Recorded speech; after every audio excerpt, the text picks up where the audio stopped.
Hola, buenas tardes y bienvenidos todos. Antes de comenzar, queremos mostrarle nuestro más sincero agradecimiento a Antonio Bustos, presidente del curso de tema sevillano.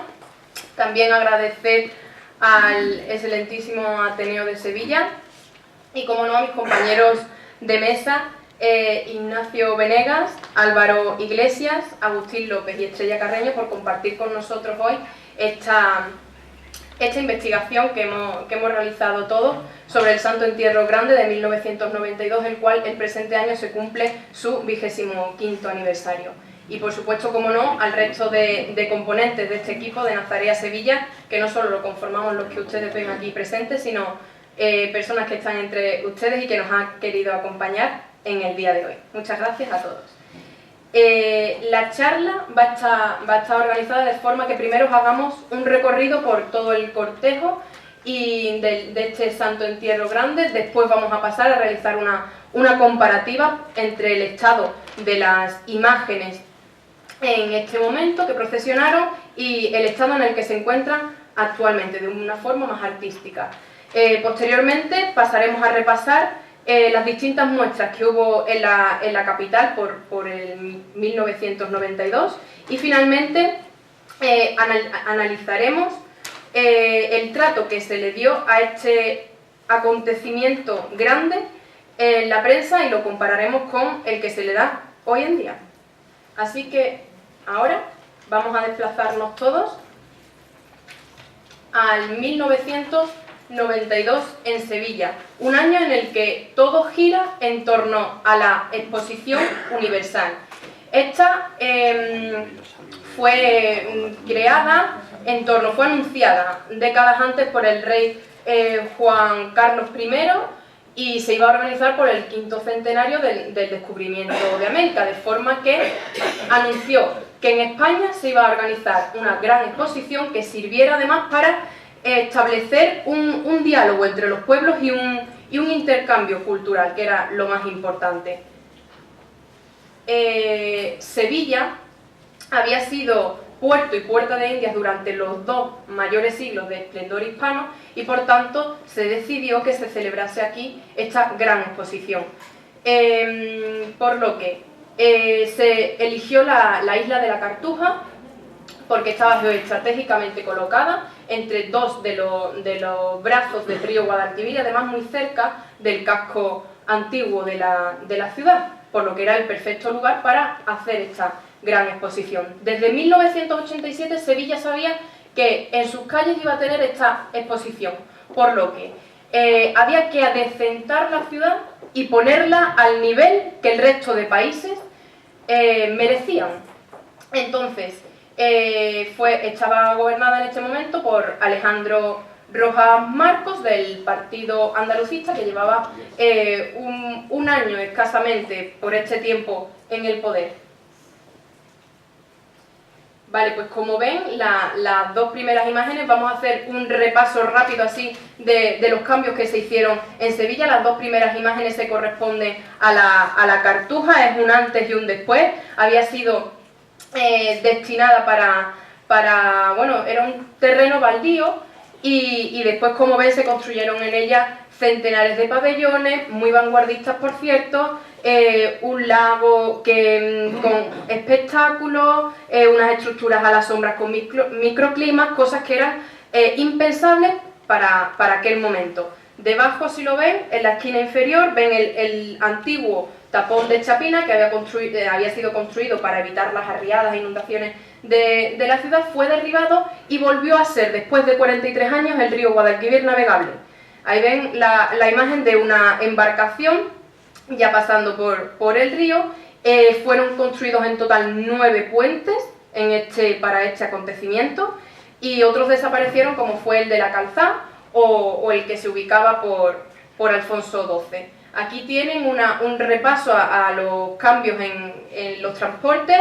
El primero de ellos, porque es el AVE, uno de los primeros viajes Sevilla-Madrid, porque se construye la estación de trenes de Santa Justa y gracias a este nuevo adelanto, pionero en España, se pone en comunicación Sevilla con el resto del mundo, a tan solo 2 horas y media, porque estamos hablando de que al aeropuerto de Barajas sí que llegaban personas de todo lugar del planeta. Después tienen a su lado la construcción de la antigua Plaza de Armas. También desaparecieron a las estructuras ferroviarias de la ciudad, entonces esta era una forma de acrecentar la llegada del público a través de este sistema de autobuses. Abajo tienen en su esquina superior izquierda, izquierda, el aeropuerto de San Pablo, al que se le añadió una nueva terminal y se mejoraron sus infraestructuras, y finalmente la construcción de la C30 y la ronda Supranorte, que ponía en comunicación este aeropuerto con el resto de zonas más extremas de la ciudad. Después tienen también aquí, con respecto a los edificios que se construyeron, tenemos el auditorio, actual Auditorio Rocío Jurado, que por aquel momento no había ningún sitio que no fuera el Estadio del Betis o el Estadio de Sevilla para realizar este tipo de espectáculos, conciertos y demás. A su lado tienen el Teatro de la Maestranza, el cual creó un programa especial para este año y trajo a personas muy importantes del terreno lírico y sinfónico. Y debajo y finalmente tienen al antiguo monasterio de Santa María de las Cuevas, que pasó de ser un pleno convento que estaba en mal estado, por lo que se adecentó también y se recuperaron muchas figuras arquitectónicas en su interior, a ser la sede del pabellón real, donde se recibían a todos los gobernantes y monarcas del momento. Entonces ahí tienen un cambio de 1985 a 1990 de la ciudad. Ven cómo se ha aumentado su desarrollo tanto arquitectónico como social y cultural, por supuesto, dando una imagen ya de una España moderna, democrática y sobre todo plural. La exposición del 92 la inaugura el rey don Juan Carlos I, un 20 de abril, y dura 6 meses. Su clausura la realizó él también el 12 de octubre, y en apenas 6 meses pasaron por Sevilla más de 40 millones de visitantes. Pero dirán ustedes qué tiene que ver esto que les he contado con el tema que nos atañe hoy aquí. Y es que verán, en 1992 no solo se celebra el 5º centenario del descubrimiento de América, sino el 5º centenario de la evangelización. Colón pisó el Nuevo Mundo, llevando hacia allí su tradición, su cultura y sobre todo su religión. De hecho, aunque el gobierno indiano se estableció aquí en Sevilla y desde aquí hacía sus gestiones administrativas, económicas, etcétera, pero para allá también fueron personas del alto clero y frailes a evangelizar. Hay constancia, de hecho, de que se crearon hermandades que empezaron a rendirle culto al Santísimo Sacramento y a la pura y limpia Concepción, y de hecho, para empezar a tener una historia allí en América, copiaron las reglas y facilitaron mucho este camino todas las hermandades y cofradías que desde aquí de Sevilla las ayudaron a seguir. Y una vez hecha esta contextualización, le voy a pasar la palabra a mi compañero Nacho, que va a ser el encargado de ponerles de recordar cómo fue el cortejo, además de algunas curiosidades y anécdotas. Buenas tardes a todos. Nada, vamos a empezar a hablar un poquito de historia de cuando se empiezan a celebrar los santos entierros grandes en Sevilla. El primero se celebra en 1854 porque los duques de Montpensier y el alcalde de Sevilla quieren atraer el turismo a la ciudad. Entonces, ¿cómo se consigue el turismo en estos casos? Pues sacando las imágenes a la calle.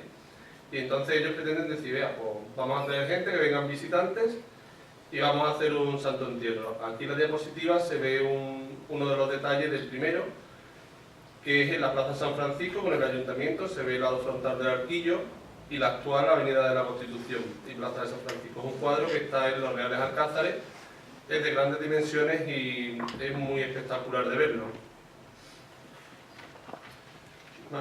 Aquí tenemos un listado de todos los santos entierros grandes que se han celebrado en la ciudad, desde 1950 hasta el último, que fue en el año 2004.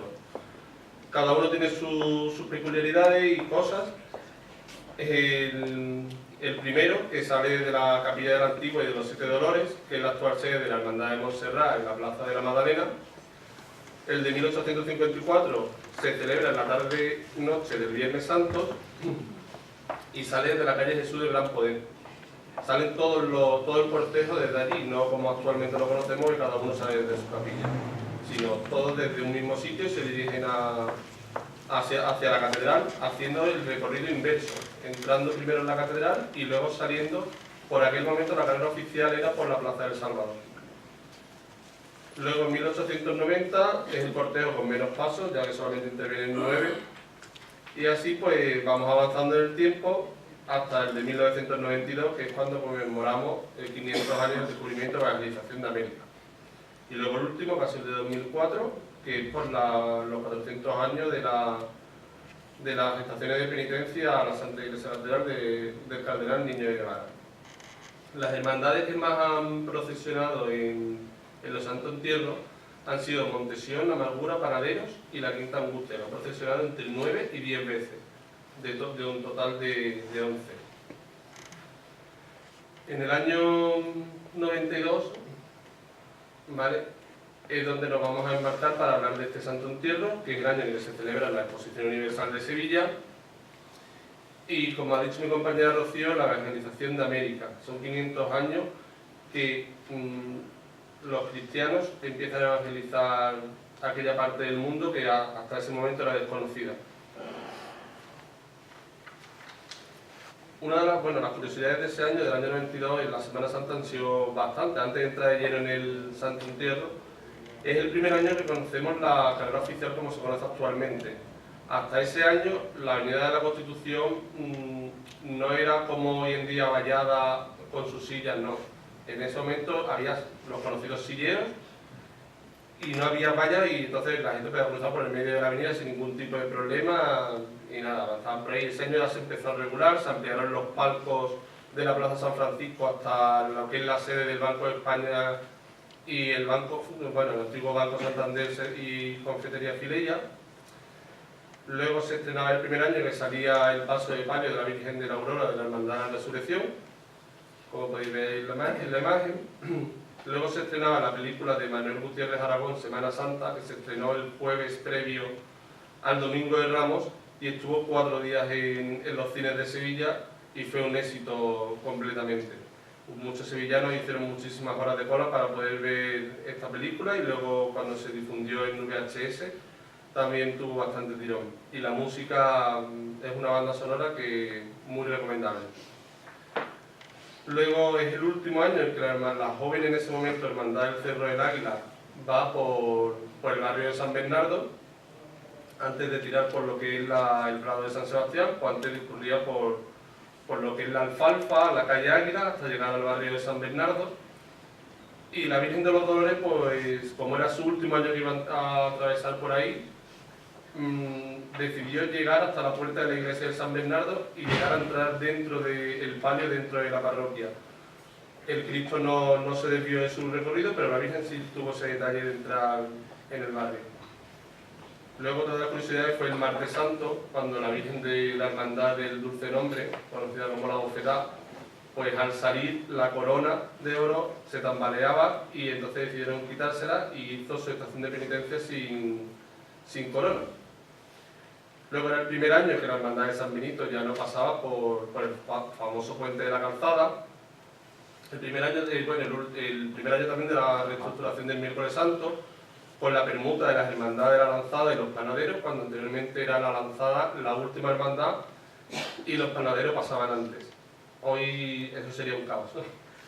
Luego la Estrella, la Hermandad de la Estrella del Domingo de Ramos, deja de pasar por el puente de San Telmo y por la calle Betis y Pureza para volver a pasar por el puente de Triana, algo que yo creo que hoy en día pues sería inviable también, y que el recorrido sería bastante curioso, volver a ver pasar la estrella por la calle Pureza. Y luego también como anécdota tenemos la Hermandad de las Aguas, que es el último año que sale de la Iglesia de los Terceros. Saliendo de la Iglesia de los Terceros, y al finalizar la estación de penitencia ya va a su recién restaurada capilla del 2 de mayo, justamente en la trasera del Teatro de la Maestranza. Y nada, ya el Santo Entierro Magno pues es la previa a la inauguración de la Exposición Universal. Se celebra con 48 horas de antelación a la inauguración, y entonces como una previa a lo que va a estar por venir en la ciudad. Aquí tenemos un programa de mano de lo que era de los horarios del Santo Entierro Magno de ABC de Sevilla, en el que ahí se ven todas las hermandades que iban a formar parte, que formaron parte del cortejo.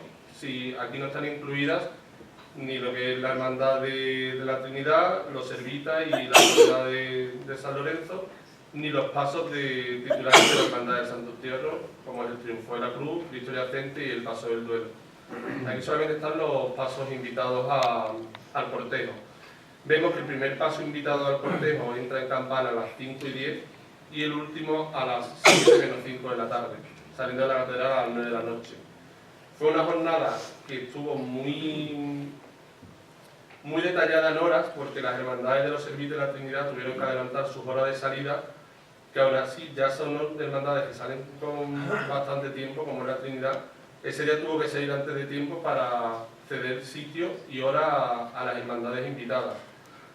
Fue un día de muchísimo calor, según las crónicas, y nada, fue como algo que se organizó perfecto, detallado al minuto, porque eran 17 pasos los que iban a estar en la calle ese día, y tenía que estar todo medido minuto a minuto para que no hubiera ningún cruce, ningún retraso, ni nada. Todos los pasos iban acompañados por sus bandas de música, exceptuando el carril oficial, que todos iban en silencio, desde la campana hasta la salida de la catedral. Y ahora vamos a empezar a hablar de las hermandades que formaron dicho cortejo, una por una. La primera es la hermandad de Montesión, que representa la oración en el huerto, y como hemos dicho, es una de las que más ha estado representada en la historia de los Santos Entierros Magnos. La representación es única en la ciudad de Sevilla, porque no hay ninguna otra que represente este pasaje del Evangelio. Y vemos aquí pues las horas de salida y entrada, que con respecto a su horario actual, pues más o menos la misma. Actualmente sale a las 5 de la tarde y se recoge sobre las 12, y aquí salía a las 4 y regresó a las 11. El recorrido de ida fue idéntico igual al que había en ese momento, al que hay en este momento, perdón, y a la vuelta lo único que varió fue que no pasó por el convento de Sor Ángela, porque los motivos eran que no podían pasar por calles muy estrechas y recrearse mucho en sitios cuando ya habían pasado 3 días antes. Entonces era como, vamos a aligerar el paso. Luego tenemos la hermandad de los panaderos, que representa el prendimiento a Jesús. Aquí vemos 2 imágenes del misterio. Una de las cosas que tuvo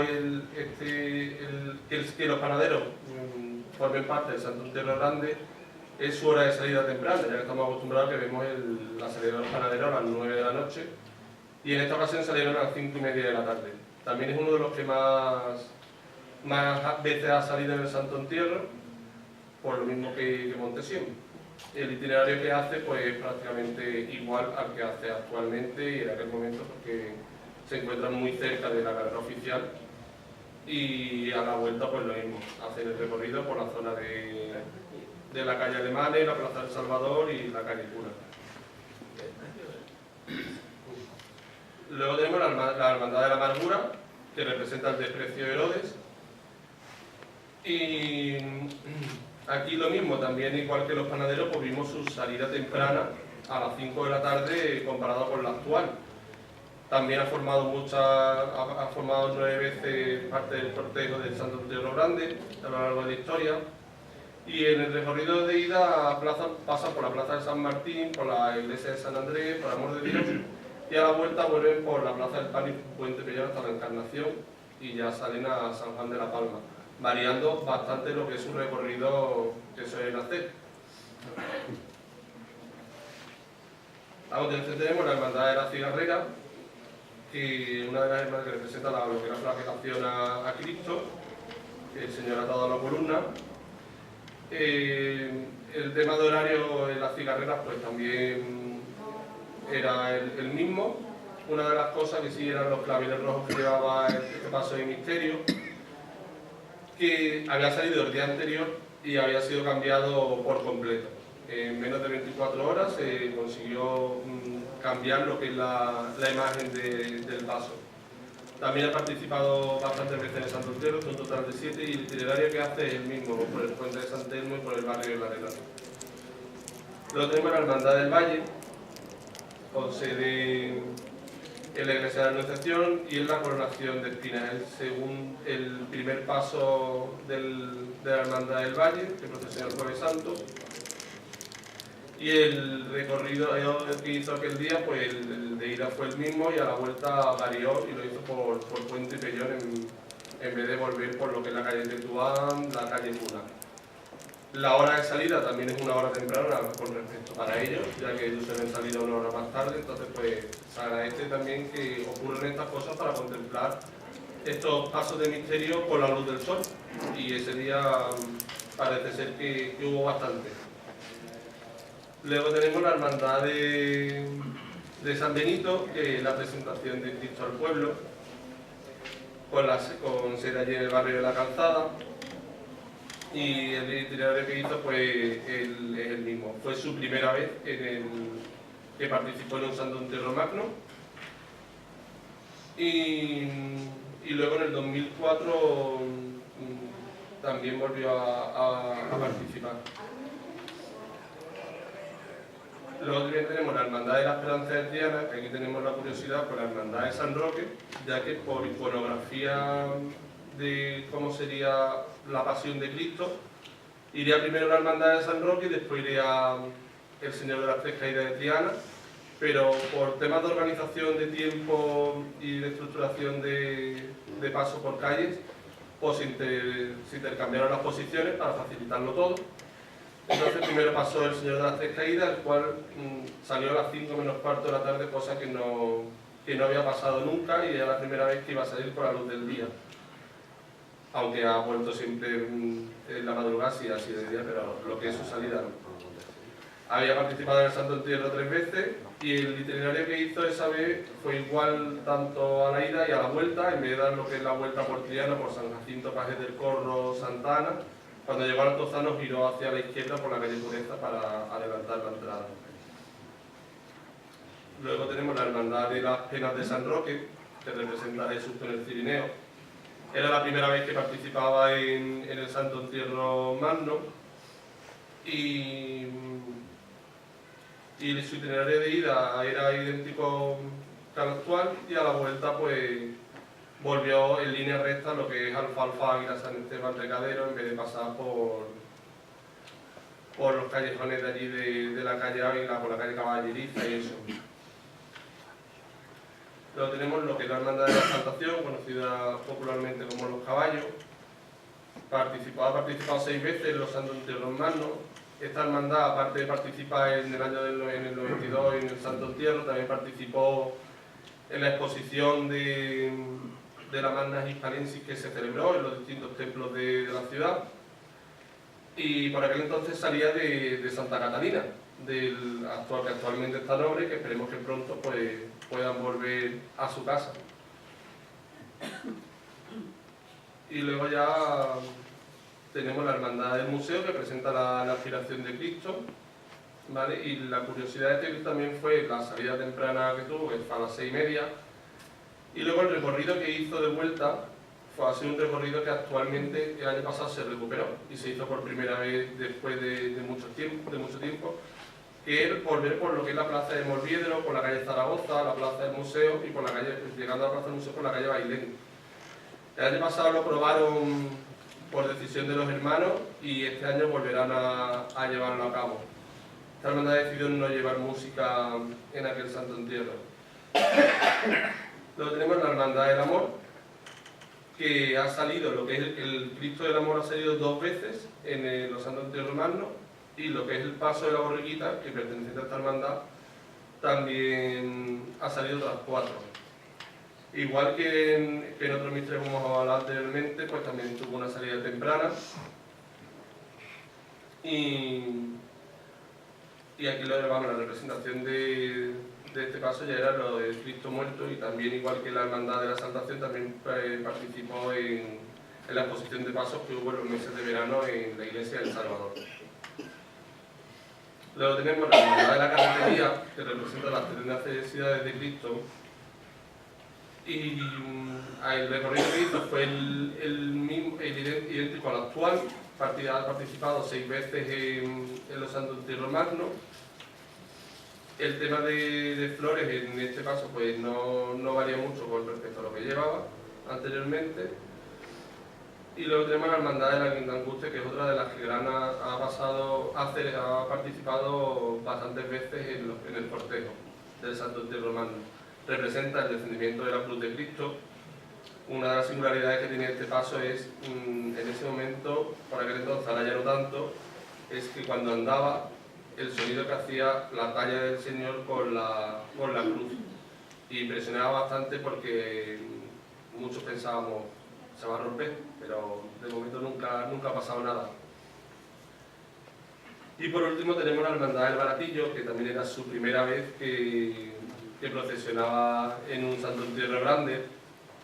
La peculiaridad que tuvo el Baratillo fue la salida, que salió, cuando sale de su capilla, habitualmente gira a la izquierda hacia lo que es la calle Pastor y Landero para llegar a Reyes Católicos, y en este caso no, en este caso giró a la derecha para coger la calle Adriano, la calle Zaragoza, Carles Cañal, Méndez Núñez, para llegar a la Plaza de la Campana. Y nada más, esto representa la piedad de Cristo, ya lo que es la Virgen con el Señor en su brazo, que detrás de este misterio pues venía lo que es el paso del Santo Entierro de Cristo Yacente, y detrás el paso del duelo, y para finalizar el día ya como colofón, la Soledad de San Lorenzo, que es la Virgen de la Soledad ante la cruz de Cristo. Bueno, muchas gracias, Nacho. A continuación seguimos recorriendo este paso por el cortejo, pero esta vez a lo largo de los años. ¿Cuál fue el estado en el que procesionaron las imágenes por aquel tiempo y cuál es el estado en el que se encuentra actualmente? Álvaro, es tu turno. Muchas gracias. Buenas tardes a todos.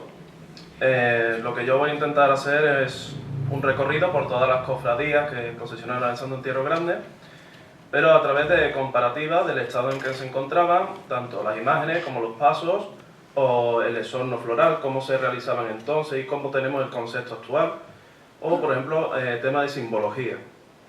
Primero que vamos a tratar es el de la propia Hermandad de Santo Entierro, que es el Triunfo a Santa Cruz, que es conocido por todos popularmente como la canina, ¿no? Lo importante es la simbología de este paso alegórico, un paso alegórico que nos va a marcar uno de los momentos más importantes de la cristiandad, que es el triunfo de Cristo sobre la muerte, que se representa con este esqueleto sobre la bola del mundo y con el dragón del pecado circulando alrededor de Cristo y detrás la cruz. Entonces nos relacionamos con la muerte, como viene en la sábana detrás, morts, morte en superávit, la muerte supera la muerte. Es importante el exorno floral de este paso, porque cualquiera diría que no tiene belleza, pero no vamos a entrar en una estética del gusto, sino vamos a entrar en la simbología. Simplemente se decora con yedra y con cardo. El cardo es una planta que se relaciona mucho con la pasión, una planta con espinas. Nos va a recordar a la corona de espinas propia de Cristo. Por ejemplo, es de celebrar, por ejemplo, que pasos como el de San Isidoro, que es la representación de las 3 caídas de Cristo, apostaron durante muchos años por ese tipo de exorno, es decir, ver el dramatismo de Cristo cayendo sobre plantas con púas, con espinas, aumentan la creatividad de la escena. Esta imagen fue restaurada en 2007 por José Joaquín Fijo y Almudena Fernández. El siguiente que veremos es la oración en el huerto de Montesión. Si ven las imágenes pueden decir que son del mismo año, precisamente lo hicieron queriendo, participó en el Santo Entierro Grande del 92 y en el último que se realizó en el 2004. Decidieron en 2004 realizarlo igual, todo en vestimenta, esorno floral, como en el 92. Fue uno de los esornos florales más atrevidos del año 92, que como ha comentado mi compañero Nacho, la mayoría iban con claveles rojos y no apostaban por eso, no había un interés en dedicarse al esorno floral. En cambio en 2004 es un esorno ya asentado y que no es tan arriesgado como el resto, ¿no? Fue intencionada la imagen también porque pretendo que no vierais la cara. Este es el estado de conservación cuando se hizo la restauración justo a la mitad del Cristo, que se realizó en el año 94-95, por tanto, imaginarse el estado en el que se encontraba el Cristo en el 92. Obviamente no hace falta decir que es la de tez morena. Eso es simplemente suciedad. Y ya veis lo que pasa al restaurarlo, al eliminarlo, y no importaba tanto en el 92, no se tenía esa conciencia de esa preocupación que hay hoy día, que ahora veremos como casi todas las imágenes fueron restauradas. La restauración fue llevada por IAPH, se restauraron tanto la cabeza como las manos y se hizo un nuevo candelero. También se varió el apostolado, que lo hemos visto atrás. El apostolado simplemente aparece en San Pedro, San Juan y Santiago, pero por razones simplemente de espacio. A día de hoy sí se ha variado la posición de este misterio. Siguiente paso será el del prendimiento de los panaderos. Aquí podemos plantear la temática de las túnicas. Ese año el Cristo del prendimiento vistió la túnica blanca, aunque, como vemos en la derecha, ha portado algunas veces túnica morada con bordados dorados.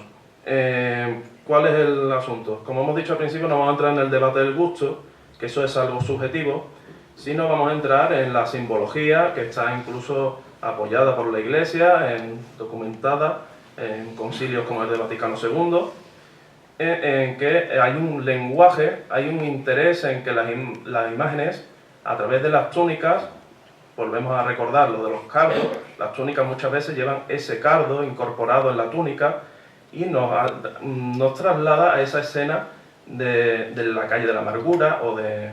Por ejemplo, hay mucha confusión con el tema de por qué no la túnica blanca.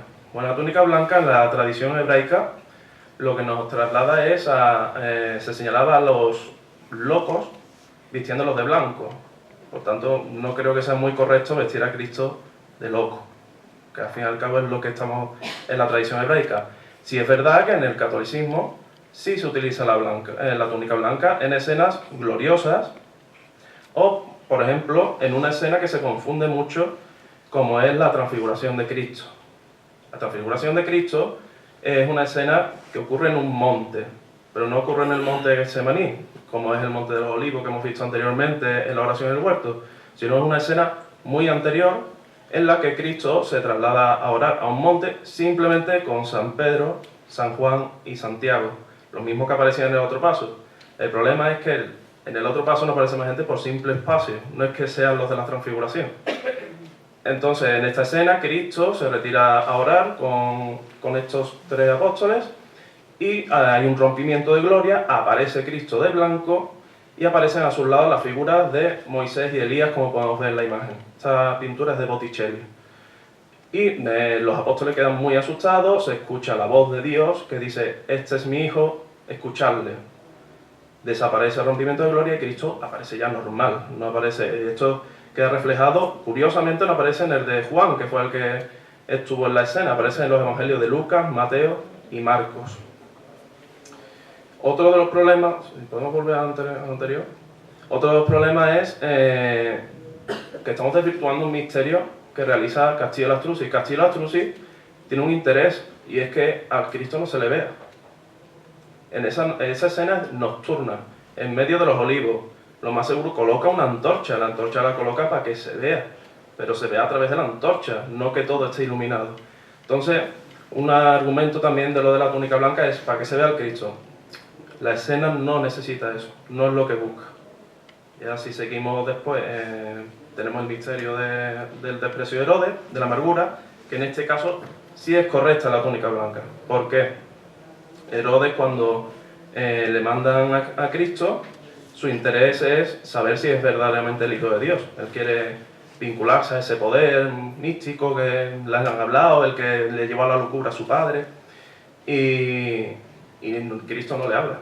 Cristo no responde, el desprecio en el silencio de Herodes, ¿no? Entonces le viste de blanco, porque la costumbre es que a los locos, él consideraba que era un loco, lo vistió de blanco. La única diferencia de este misterio participó también el de 2004, que ha sido la única diferencia del sonno floral, así, con lirios morados. Normalmente siempre va con claveles rojos. El Cristo también fue restaurado en el 95 por el IAPH. Siguiente misterio, el de columna y azote y cigarrera. Como podemos ver, es totalmente diferente el misterio, lo único que sigue es el Cristo y un romano. Las figuras secundarias anteriores eran de Buiza y ya hizo un nuevo misterio Navarro Orteaga en 2003. El Cristo fue restaurado en 2005-2006 por Carrasquilla y el esorno floral anteriormente sí era, como los clásicos de entonces, en 92, de claveles rojos. Actualmente ya sí utilizan más el lirio morado, que está más asentado en la cofradía. La siguiente imagen que veremos es la del Cristo de la Coronación de Espinas del Valle. El Cristo fue restaurado en el año 2000 por el IAPH y al igual que el paso conocido como los espejitos también fue intervenido en 2014. El misterio de presentación al pueblo de San Benito fue restaurado lo que es el paso y las figuras secundarias. El Cristo todavía no ha sido restaurado, pero próximamente seguramente se ha intervenido. Siempre apuestan normalmente por los claveles rojos. No es un misterio que haya variado mucho con la actualidad, aunque bueno, sí podemos entrar en el debate de las imágenes del siglo XX, cómo han sido intervenidas de forma más rápida que a lo mejor imágenes que tienen 4 siglos que ni siquiera han sido tocadas. Posiblemente sea tema de los materiales que se han utilizado, barnices que se oxidan mucho más pronto. Este Cristo, como hemos dicho, va a ser restaurado en breve seguramente y no cumple el siglo de existencia. Hemos visto el de los panaderos, también fue intervenido. En cambio, el del desprecio de Herodes solo ha sido intervenido una vez y tiene casi 4 siglos de historia. Siguiente misterio, otro que va a ser intervenido va a ser el Señor de las Tres Caídas, de la Esperanza de Triana, por Pedro Manzano. Es un misterio que ha apostado por variar lo que es el esorno floral, siempre prueba nuevas fórmulas. Apuesta también por la túnica. Si vemos el 92 iba con túnica lisa, pero es que durante las décadas 90 prácticamente todos los años iba con túnica lisa. Los últimos años sí se ha apostado más por la alternancia, incluso la túnica bordada se está asentando, porque quieren apostar por ese discurso del bordado. Otra hermandad, la de San Roque, también fue con túnica lisa en el 92, aunque podemos ver aquí imágenes que ha procesionado con túnica bordada, aunque la actual Junta está apostando de nuevo por la túnica lisa. Sí ha sido intervenido el Cristo fue intervenido en 2005 y el paso en 2011, que se pudo recuperar elementos frutales, florales que se habían perdido. Aquí podemos recuperar el tema del discurso del cardo igualmente, en la túnica o la calle de la amargura. Si pasamos a la siguiente imagen, el Cristo de la Exaltación, de Pedro Roldán. Bueno, aquí podemos comparar igualmente como en la imagen de Montesión, la diferencia que hay simplemente con la suciedad, ¿no? Aquí a lo mejor tendríamos que reflexionar un poquito con ese discurso de Cristo moreno, ¿no? Es que a mí me gusta más moreno. Estamos desvirtuando la obra de arte y la vamos a ver sobre todo en la siguiente cofradía, en la del museo. Aquí pueden comparar la mentira que teníamos con el Cristo de Expiración, porque al final es que estamos desvirtuando una imagen que no se podía ni disfrutar de la propia gubia de la imagen por la suciedad que tenía. Afortunadamente fue restaurado en 2012 por el IAPH, que elimina unos barnices que se oxidaron la policromía y que se habían aplicado en restauraciones posteriores. O sea, lo que fueron, en vez de mejorar la imagen, lo que fueron es empeorándola. Si pasamos al siguiente, es la escena del Cristo muerto de la cruz, de la Hermandad del Amor. Aquí es una de las imágenes que digo que tiene casi 4 siglos, va a cumplir en breve, y no ha sido prácticamente intervenido de gravedad nunca. De hecho, conserva su policromía original todavía. Sí ha sido intervenido el paso, por eso lo pongo ahí aparte, y el pelícano que significa la escena de amor, ambos son de Ruiz Gijón, que fue intervenido en 2009 y 2010 respectivamente. El misterio de la necesidad de la carretería, no pongo imagen del misterio porque es que si pongo la del 92 y el 2004 es que son idénticas, no ha variado prácticamente en nada. Sí pongo de la canastilla porque sí fue intervenida en el año 2010 por los hermanos Caballeros. Siguiente misterio es el de la Quinta Angustia. Aquí podemos ver la diferencia del esorno floral. También es una cofradía que no suele variar mucho, suele ir con los lirios morados, pero en 2004 procesionó también el Santo Entierro Magno, como ha dicho antes Nacho, ha estado en todos los santos entierros y apostó por los claveles rojos. Si pasamos a la siguiente imagen podemos comparar el estado de conservación, cómo se restauró el paso, que es de madera y bronce, recuperando la tonalidad del bronce porque se había perdido por completo, se camuflaba en la propia madera. Y fue restaurado en 2010 también por el taller de Manuel de los Ríos. La última cofradía que no era del Santo Entierro era Piedad del Baratillo, que apostó por unos claveles, o sea, unos lirios morados en 92, aunque suele variar a veces, también ha procesionado, el año pasado mismamente procesionó con claveles rojos. La diferencia, por ejemplo, aquí en la restauración que realizó el profesor Miñarro, si no me equivoco, sí. En 2010 restauró el Cristo y en 2016 la Virgen. Simplemente la tonalidad del Cristo. Estamos acostumbrados a esa imagen de un Cristo más oscuro, no sé qué, pero es que la realidad es que no es así. Hay que acostumbrarse a mejor restauraciones como la de los Servitas, nos han chocado mucho y dicen que es muy blanco el Cristo, es que es así. El problema es que no estamos acostumbrados a verlo así. Si pasamos al último, ya son los del Santo Entierro propiamente, la urna, que sacó un nuevo paso y realizó un nuevo paso. En el 92 es la imagen de la izquierda y no reconocerán a los romanos porque ya no procesiona así. De hecho, en el 92 estrenaron un nuevo cuerpo de soldados romanos. Y el último, el duelo, que prácticamente es idéntico, lo único que ha variado es el esorno floral, que apostaban antes por unos claveles rosáceos que parecen más, hoy día nos recuerdan más a la borquita, y actualmente van con un esorno de color blanco recordando la pureza, acabamos con la simbología, de la Virgen María. Muchas gracias.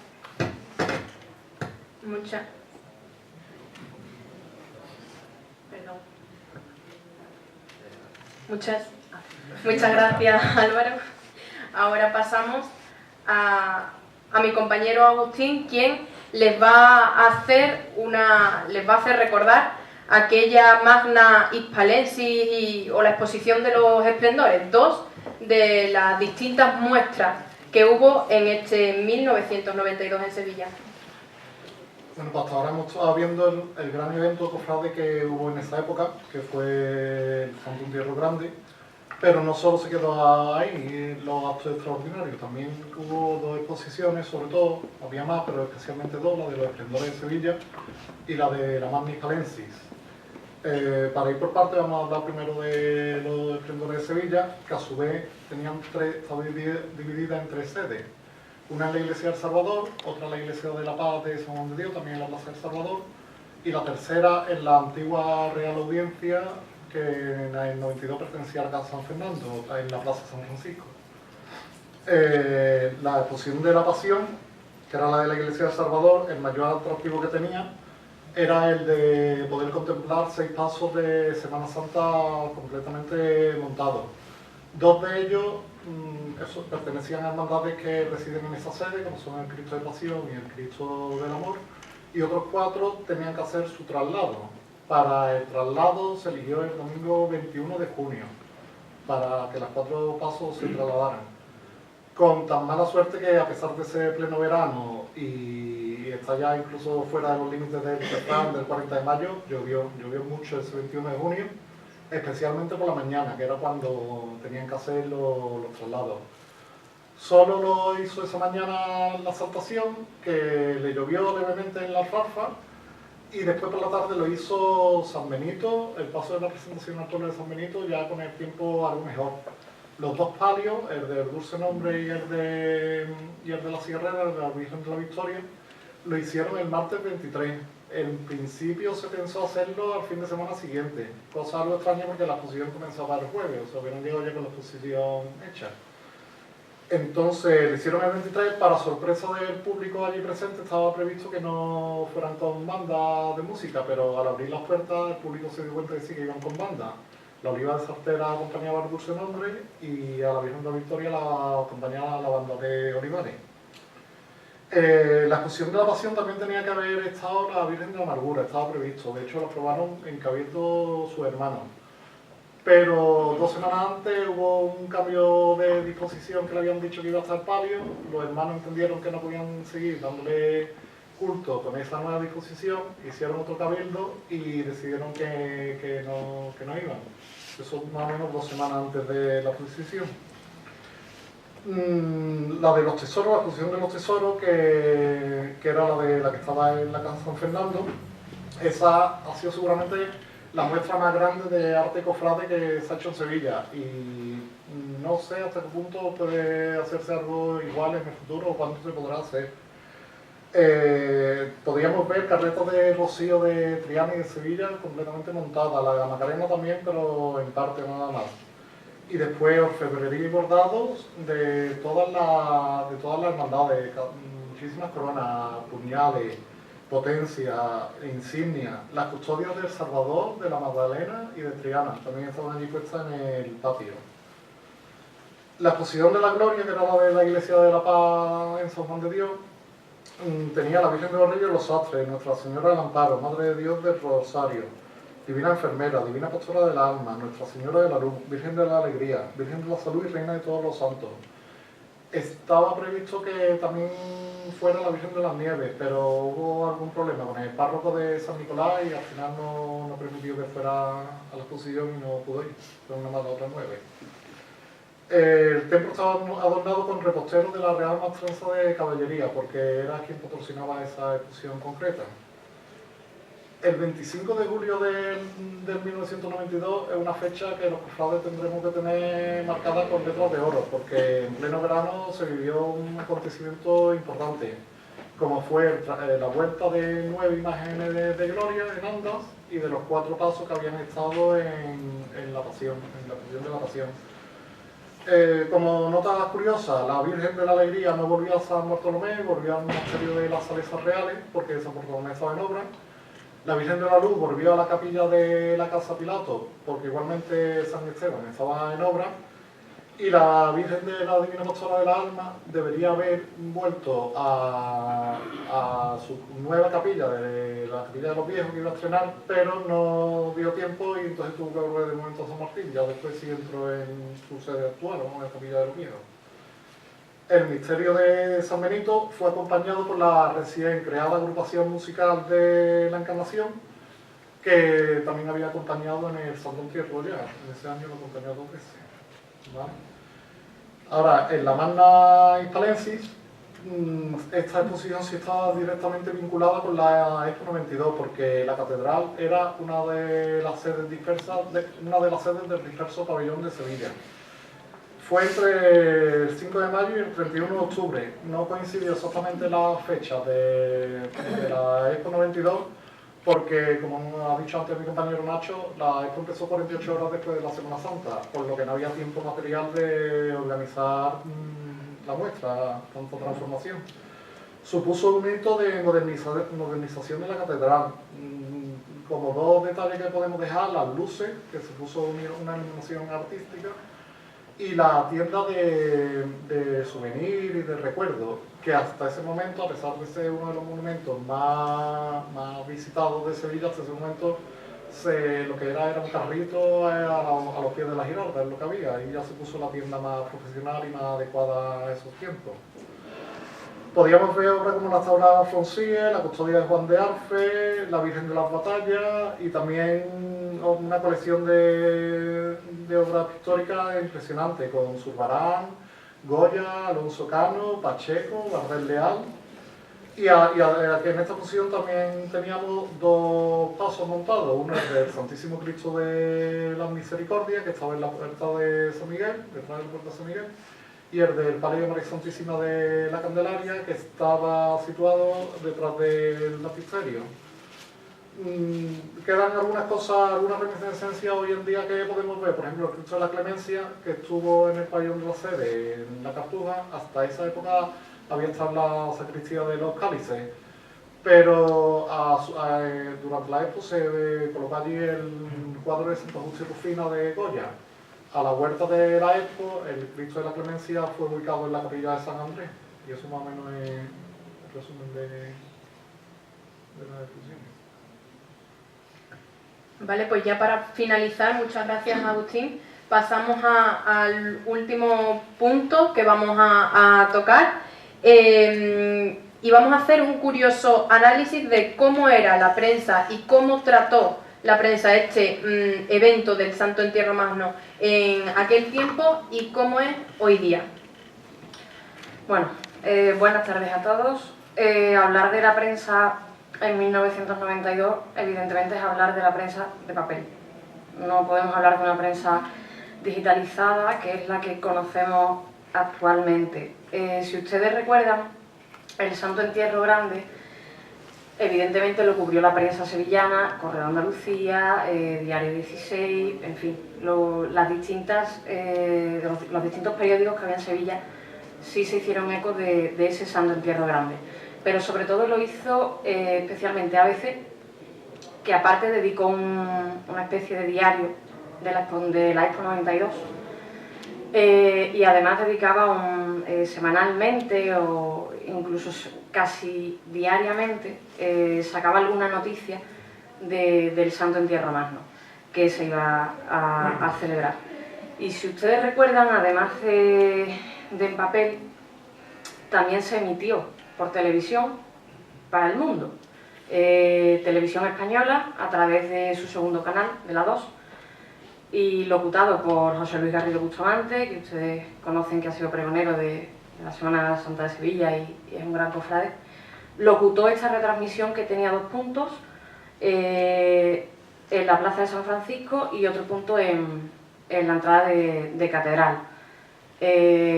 José Luis Garrido Bustamante estaba acompañado de un compañero. Por lo que se escucha y se ve en la emisión del vídeo, no tenía mucha idea de Sevilla y anda todo el tiempo pues preguntándole ¿eso qué es? Una cañina muerta, eso no puede...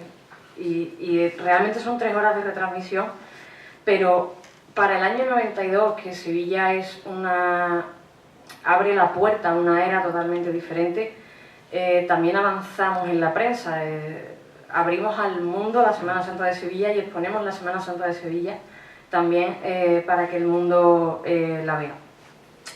Como cosa curiosa que publicó ABC, el 4 de marzo del año 92, ABC publica los 14 pasos que van a componer el Santo Entierro Magno.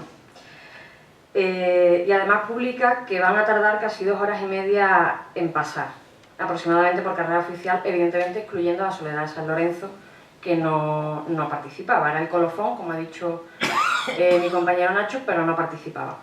Pero curiosamente, aunque ABC publica prácticamente todos los datos el 4 de marzo, no es hasta el 10 de marzo cuando Luis Rodríguez Caso, que era el presidente del Consejo de Hermandades, junto con el delegado de Fiestas Mayores, que era Jaime Bretón, y el hermano mayor del Santo Entierro, no es hasta el 10 de marzo cuando se lo presentan al alcalde de Sevilla. Es decir, el 4 de marzo todos los sevillanos conocemos todos los datos del Santo Entierro Magno, los pasos, cómo van a procesionar, incluso el tiempo que van a tardar. Pero no es hasta días después cuando el alcalde de Sevilla es conocedor de todos esos datos. Oficialmente se lo presentan el 10 de marzo. Entonces es curioso que el alcalde no conociera al detalle lo que Sevilla, a través de la prensa, pues sí había publicado. Entonces, en eso, bueno, hemos avanzado, a día de hoy hemos avanzado, aunque todavía queda mucho camino por recorrer. Pero sin duda el gran paso, y donde hemos dado paso de gigante en el tema de la prensa, ya es con la era digital. Es la era de la inmediatez, la era que nos permite ver, leer y escuchar a la vez. Simplemente antes necesitábamos un periódico, necesitábamos pasar hojas. Ahora con un teléfono móvil, simplemente con deslizar, o con un ordenador o con cualquier dispositivo, tenemos acceso sin necesidad de tener que pasar las páginas del papel, que es una pena que el papel se esté perdiendo, pero es cierto. En esta diapositiva ven a la izquierda un claro ejemplo. A la izquierda vemos la crónica de ABC que hizo sobre el Santo Entierro Magno del año 92. Ven una crónica, recordemos que eran 14 pasos, más los 3 del Santo Entierro, excluyendo la soledad, pero bueno, en cierto modo también la incluían. Es una crónica que no tiene más de, yo lo veo muy bien, pero 4 o 5 pequeños párrafos, no tiene mucho más. Y además ven una crónica donde lo más destacable son 2 detalles, o así lo destaca ABC. Uno es el incidente que tiene un niño en la calle Sierpes cuando arría el paso de Montesión, no se da cuenta que el paso arría y el zanco pues le pisa el pie. Y otro incidente que un coche de bomberos pues intentó cruzar la campana cuando estaba pasando la piedra del Baratillo. Los abucheos de campana incluidos. Además de eso, ABC también destaca que el evento, el Santo Entierro Magno, fue un éxito, pero fue un éxito en cuanto al cumplimiento de horario, ahora que estamos en el 2017, tanto como el cumplimiento de horarios de Semana Santa. Lo destaca que fue un éxito, pero porque no hubo música. Si llega a haber música, otro gallo nos hubiera cantado. Entonces, extraído de esa misma crónica que ven ustedes a la izquierda, a veces señala esta frase: entre pasarse y quedarse corto, siempre hay un término medio. Yo imagino que ustedes en la crónica pues notan algo raro. Pues sí, algo a lo que ya estamos absolutamente acostumbrados, y es la ausencia de fotos, la ausencia de imágenes. Aquí a la derecha pueden ver una crónica nuestra de Nazaret a Sevilla. En este caso es la crónica del Vía Crucis de Hermandades que vivimos el 6 de marzo con el Señor de la Oración al Huerto. Salió el 6 de marzo y el 7 de marzo, al día siguiente a las 9 de la mañana, estaba publicada al completo, tanto en texto como en fotos como en vídeo. Hay una diferencia abismal entre una cosa y otra. Pasamos a la siguiente. Aquí ven ustedes cómo son nuestras crónicas, por hacerlo rápido y un vistazo rápido. Todo es en la era digital, evidentemente, todo va a través de dispositivos móviles, de ordenador.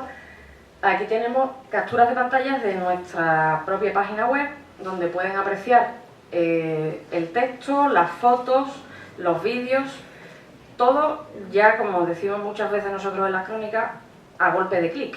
Ya no es a golpe de pasar páginas, a golpe de clic. Pero si hay una cosa que hemos avanzado, que eso es a destacar en la prensa, son las redes sociales. Es un arma potente, pero es un arma tremendamente peligrosa. Es muy potente porque lo tenemos al instante, al minuto, al segundo a veces, pero hay que tener mucho cuidado con lo que se publica en las redes sociales. Porque si el papel tiene un filtro de publicación, las redes sociales no lo tienen. Cualquiera puede publicar. Entonces, pasa la diapositiva, por favor. En esta diapositiva yo simplemente les voy a mostrar cómo nosotros somos capaces de llevar el directo, lo que está pasando, a través de las redes sociales. Estos son tres capturas del Vía Crucis de las Hermandades. 3 capturas. Aquí, en esta de aquí, de la derecha, lo retransmitimos en directo. Es decir, lo que estaban viendo mis ojos en ese momento, porque tenía yo en ese momento el teléfono, lo que veían mis ojos es lo que ustedes veían, si se conectaban a través de internet. Mis ojos son sus ojos. Es así de fácil, cosa que en el año 92 era evidentemente absolutamente impensable. Y luego, bueno, como ven, como lo vamos haciendo en directo, poniendo horas, poniendo fotografías, poniendo vídeos, sobre todo dando posicionamiento, dando mucha información si hay algún percance, si pasa lo que sea en el discurrir de cualquier procesión o cualquier evento que haya en Sevilla. Y simplemente terminar con eso. Nosotros hemos sido capaces de avanzar en 25 años y dar pasos de gigante. Si ustedes no se pueden imaginar, igual que nosotros, aquel Santo Entierro con redes sociales.